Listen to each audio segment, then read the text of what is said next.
All right. So this YouTube video you sent me from Welch Labs, it's really fascinating. Yeah. I mean, just the title, AI can't cross this line. And we don't know why. Right. Like, how could you not want to click on that? It's a great title. It is. Yeah. So this deep dive is all about AI scaling laws. Yeah. And it's basically like a search for the limits of AI as of 2023. Right. And whether or not there's like a unified theory of AI. Yeah, a unified theory of AI. Yeah. That's a good way to put it. So where do we even begin? Well, the video starts with this really interesting concept called a compute optimal frontier. Compute optimal frontier. Yeah. So basically imagine like a line on a graph, and no matter how much computing power you throw at an AI model, it just can't seem to cross this line.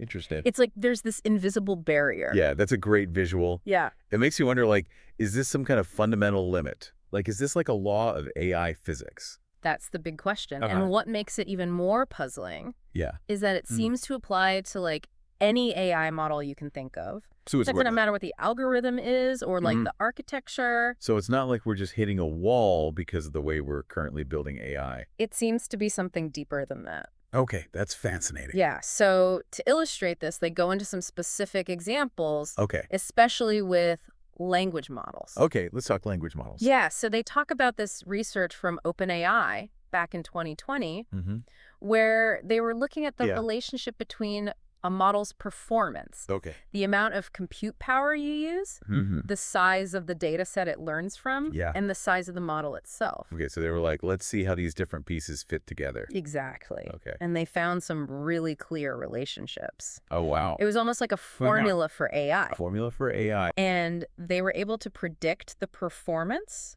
of a much larger language model, GPT-3, before they even built it. So they were like, if we scale things up this much, we think it will perform this well. Okay. And then when they actually built it, GPT-3 ended up did it work? Performing very close to their predictions. Okay. It was a big validation. So it's like bigger models, more data. More compute.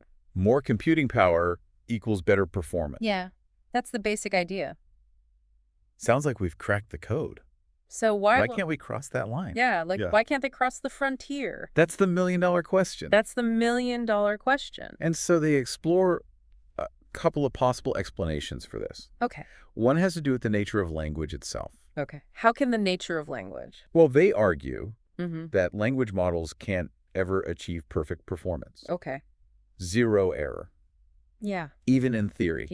And the reason for that is language is just messy. It's full of nuances, ambiguity, and often there's not a single right answer. Yeah, if I ask you to predict the next word in the sentence, the sun rises in the ye. Right. There's a pretty obvious answer. Yeah. But if I ask you to predict the next word in the sentence, love is. Yeah, that's much harder. That's much more open-ended. Right. So how do you even measure the performance? Yeah, how do you measure performance? There's not always a right answer. And that's where this idea of cross-entropy loss comes in. Cross-entropy loss. It's basically a way to measure how confident the model is in its predictions. And even with these massive models like GPT-3, that loss never quite reaches zero. Because language itself has a certain level of unpredictability. The entropy of natural language. The entropy of natural language. Yeah, it basically means there's this built-in level of uncertainty. Yeah, it's like, you can't escape it. Like trying to predict the weather. Right. We can get better and better at forecasting. But there's always some randomness. Some randomness we can't account for. Yeah. Does that mean that no matter how much we scale these language models up? It's a good question. We're always going to be limited by just like the inherent messiness of language. It's a compelling argument. Okay. But they don't stop there. Okay. They also explore another possible explanation, which has to do with this concept of data manifolds. Okay, so we're getting a little more abstract here. A little bit. Okay. Hit me with it. So imagine a crumpled up piece of paper. Okay.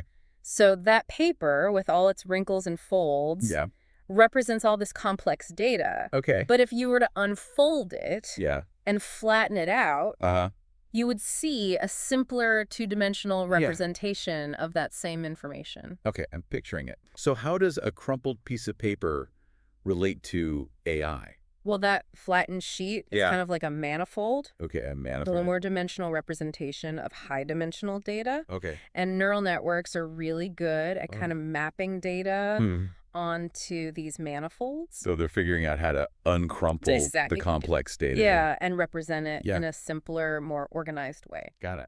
And the video uses this really cool visualization technique called UMA to actually show this happening. So they're actually visualizing the data manifold? Yeah, and they use the example of the IMUS dataset. Okay. Which is just a bunch of handwritten digits. Okay. So I think I'm starting to get the picture. Okay, good. Literally. Yeah. So how does this idea of data manifolds connect back to the idea is these scaling laws and this compute optimal frontier? The idea is that the density of the training data points on that manifold affects how well the model can generalize to new data. Oh, okay. It hasn't seen before. That makes sense. Yeah. So if the data points are too sparse, the model might have trouble recognizing a new example. Yeah, like it's never seen anything like that before. Exactly. Wow. And they actually present a formula relating the size of the data set to the error rate. Okay. And the key takeaway is that more data helps the model resolve that manifold better. Okay. So it can make... So the more data it has, the better it can sort of understand. It's like it can create more finely grained categories. Yeah, okay. And therefore make better predictions. Okay, that's the theory. Right. But did they actually test this out? They did. And as with any good scientific exploration, it was a mixed bag. Right. There were some encouraging successes, particularly with synthetic data, where they had really precise control over the data. So like in a very controlled environment. Right. Yeah. And in those cases, the theoretical predictions matched beautifully with the experimental results. Okay. So the theory held up in those cases. What about like real-world data sets? They also saw good agreement when using smaller image data sets. Okay. Like that IMUS data set of handwritten digits. Real good thing. Things got a little trickier when they tried to apply this to natural language. Oh, yeah, because language is so much more nuanced. Right. It's harder to estimate the intrinsic dimension of language. Yeah. Essentially, figuring out how complex it is much harder than with images. Yeah, because you've got all these layers of meaning and interpretation. Exactly. Yeah. So because of that, those theoretical predictions didn't line up as neatly with the real world observations. So it's like we have the pieces. Yeah. We have the puzzle pieces, but we're not quite sure how they all fit together yet. Yeah. But it's important to remember that this is still an ongoing area of research. Yeah. These scaling laws and these theories behind them. Yeah. They offer a really fascinating glimpse into how AI works. Yeah. But we're really just scratching the surface here. We are really just in the beginning of this. It's like we're exploring a vast, uncharted territory. We have a compass and a map, but who knows what we're going to find? Who knows what we're going to find? Yeah, and it kind of brings us back to that central question. Yeah. Are these scaling laws like a fundamental limit to AI, or are they just a reflection of our current, maybe limited approaches? Right. And the video highlights a really important point. Okay. While scaling laws are great at predicting like overall performance, they don't tell us when specific abilities will emerge. Right. Like complex reasoning or advanced problem solving. Yeah, like... We can't pinpoint exactly when those aha moments it's like, will happen. It's like knowing a seed will grow into a plant. Right. But not knowing exactly when it will sprout or what kind of flowers it will produce. Yeah. That's fascinating. And it highlights this really open-ended nature of AI research. So we have these scaling laws. We have the framework, but we're still figuring out what intelligence even means. What does it mean in this context? Yeah. It's a constantly evolving definition. It's both exciting. It is. And a bit humbling. Yeah. This idea that we might be on the verge of creating something truly remarkable. Yeah. But also something we don't fully comprehend. Right. Like we're charting unknown territory. We're in an uncharted territory.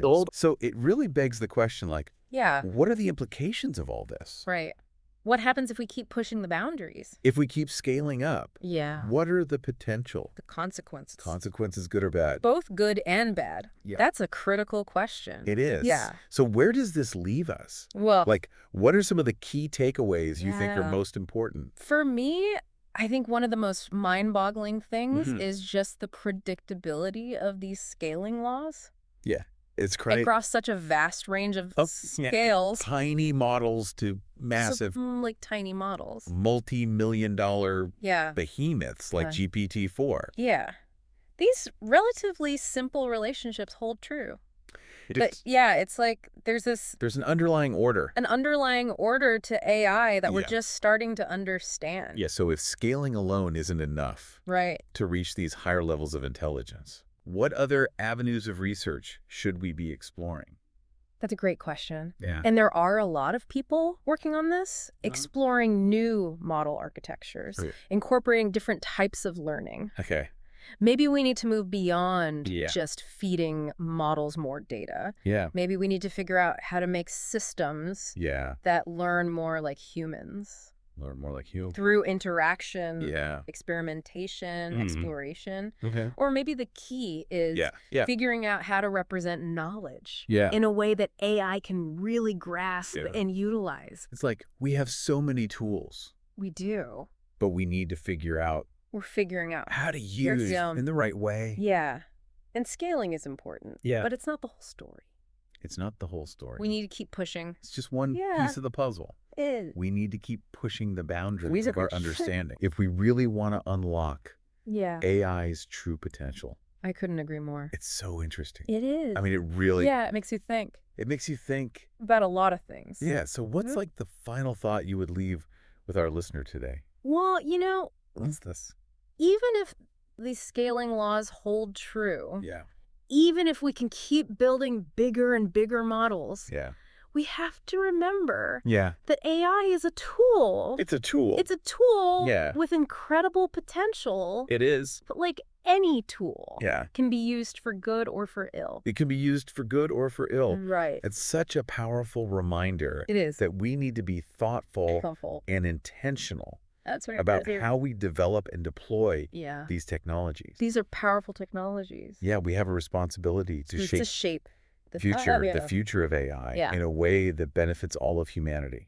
In a way that benefits all of humanity. Exactly. Yeah, it's a big responsibility. It is a big responsibility. Yeah. Well, I think this deep dive has given us a lot to ponder. It has. From these like intricacies of scaling laws to ethical considerations of powerful AI systems. It's like a complex topic. It is a complex topic. But a fascinating one. But also full of promise and challenges. Absolutely. So to our listener, we encourage you to keep learning. Keep learning. Keep asking questions. Keep asking questions. Keep engaging. Engage in the conversation. In this vital conversation. Absolutely. Because the future of AI is unfolding right before our eyes. It is. Yeah. Yeah. It's an exciting time. It is an exciting time. Yeah. So if the data points are too spread out, the model might have trouble, recognizing a new example. Like it's never seen anything like that before. Exactly. And they actually give a formula relating like the data set size to the error rate. Yeah. The main point is that more data helps the model like understand the manifold better. Okay, so the more data it has, the better it can sort of understand. It's like it can make like more detailed categories. Yeah. And so make better predictions. Okay, that's the theory. Right. But did it actually work when they tested it out? So they tested it and it was kind of mixed bag. Okay. Some good, some bad. Yeah. There was some really good results. Okay. With synthetic data. Okay. Where they had very precise control. Yeah, in a very controlled environment. Exactly. And in those cases, the predictions matched up really well.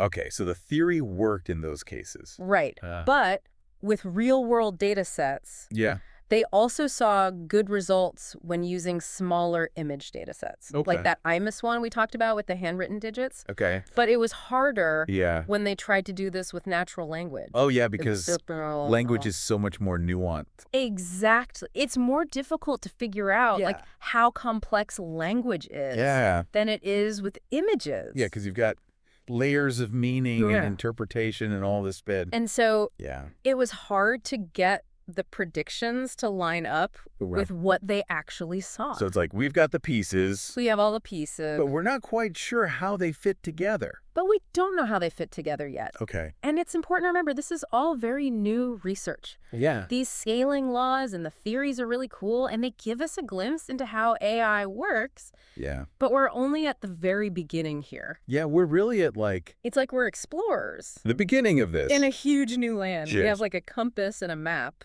Oh, but who knows what's out there? Who knows what we're going to find? Exactly. And that leads back to that Yeah. original question. Oh. Are these scaling laws Yeah. a fundamental limit to AI, Yeah. or are they just... Because of our current, Yeah. maybe limited ways of doing things. Okay. And one really important thing they say is these scaling laws are good at predicting overall performance. Okay. But they don't tell us when AI will learn certain things. Yeah. Like reasoning or problem solving. Like those aha moments. Yeah, like we don't know when those will happen. Yeah, it's like knowing a seed will grow into a plant. Yeah. But not knowing exactly when it will sprout. Exactly. Or what kind of flowers it will have. Right. So interesting. Yeah, so we have this framework, but we don't even know what intelligence means. Yeah, what does intelligence even mean in this context? It's a question that keeps changing. Yeah, it's exciting. It is. And kind of scary. It is. Like we're making something really powerful. Yeah. But we don't really understand it. Right, and we're in uncharted territory. Uncharted territory. So that makes you wonder. It does. What are the consequences of all this? Yeah, what happens if we just keep scaling things up? Right. What are the good and bad things that could happen? Yeah. It's a big question. So where do we go from here? Well, what are the key takeaways? I think the craziest thing for me is just how predictable these scaling laws are. Yeah. It's amazing how... across so many different scales. From tiny models to... Yeah, like little tiny models to... These massive multi-million-dollar things like GPT-4. And these simple relationships just keep working. It's like... There's some kind of... There's some basic rule of AI that we're starting to figure out. So if scaling up isn't enough, what else should we be doing? That's a great question. Yeah. A lot of smart people are working on this. Okay.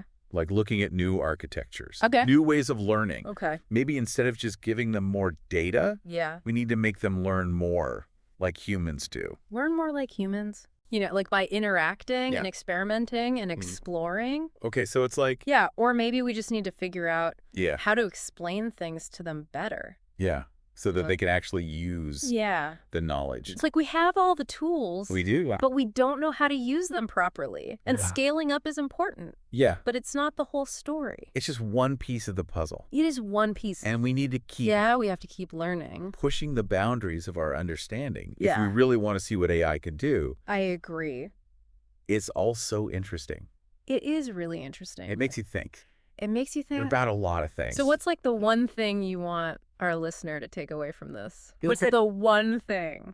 Even if these scaling laws are true, and we can just keep making bigger models, we need to remember that AI is a tool. It is a tool. It's a tool. That can do amazing things. It can. But like any tool. Yeah. It can be used for good or for bad. Yeah, it can be used for good or for bad. Right. That's such a good point. It's something to remember. Yeah, like we need to be really careful. We need to be very careful. And thoughtful.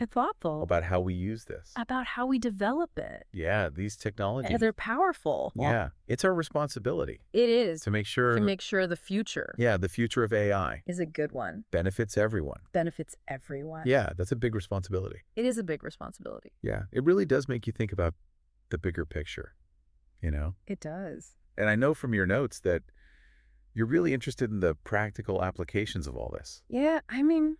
Where are we going to see these advancements in AI actually making a difference? Well, one area we're already seeing huge progress is natural language processing, like we were just talking about. Yeah. With these massive language models, you know, we're seeing better machine translation, better text summarization. Yeah.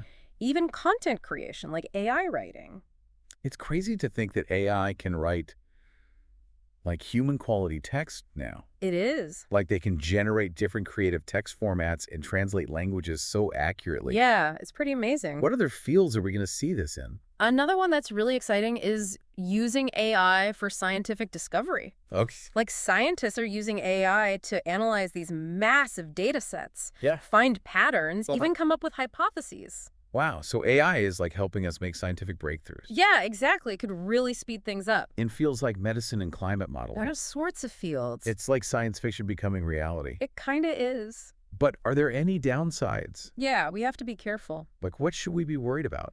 Well, one thing is bias. Oh. Like, if these systems learn from biased data, yeah, they can actually make those biases worse. Right. And lead to unfair outcomes. It's a good reminder that AI is a reflection of us. Yeah, it reflects the data and the people who create it. So we need to make sure it's ethical. Absolutely. We have to be very careful about that. Yeah, and what about jobs? That's another big concern. Like as AI automates more tasks. Yeah, what happens to the people who used to do those jobs? That's a big challenge for society to figure out. It is. It sounds like there are some big questions. There are. But also some really incredible possibilities. Absolutely. It's a lot to think about. It is. Is there anything you would recommend our listener check out?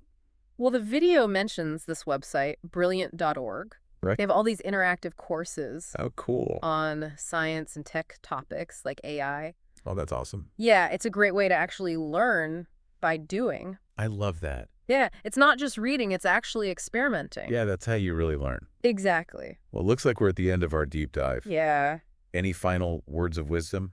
Just remember that the future of AI isn't set in stone. We're the ones who decide what it looks like. Through the choices we make. Exactly, through our research and the Yeah. conversations we have about it. So the future is in our hands. It really is. That's a great note to end on. I think this has given us all a lot to think about. It has. From these scaling laws to the ethics of AI. That's a really complex field. It is, and full of promise and challenges. Totally. So to our listener, Yeah.